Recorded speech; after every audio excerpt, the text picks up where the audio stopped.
Hi everyone, it's Ellen from Glowforge. I wanted to create a colorful, fast, and fun summer sign to decorate my home with. Keep watching to see how I printed this on my Glowforge. I'll be creating my design first. You can create designs to print on your Glowforge with any software that saves a variety of file types, or if technology isn't your thing, create your designs with pen and paper. I'm using Keynote here, which isn't design software. In fact, it's like Microsoft PowerPoint, but for Mac users. I'll be saving my design as a PDF to print on my Glowforge.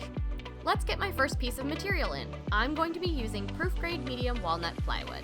Next, I'll upload my design into the Glowforge web interface. This is how you'll print the designs you create on your Glowforge. The camera on my Glowforge has already taken a photo of my material inside. Now, I'll just resize, drag, and drop my design where I want. When I hit print, I'll be making just the circle out of walnut and printing the letters out of acrylic next. My next material is proof-grade medium white acrylic, and using the same process, I'll drag my design to the perfect spot. I'm using proof-grade materials today, but you can print on hundreds of your own materials too.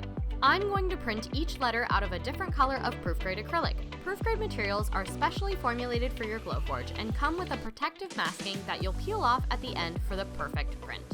I printed my design on my Glowforge in less than 5 minutes. Now, I have this beautiful simple sign to welcome summer. If you enjoyed this print, click the link in the description to watch our playlist of quick prints you can make on your Glowforge in under 15 minutes.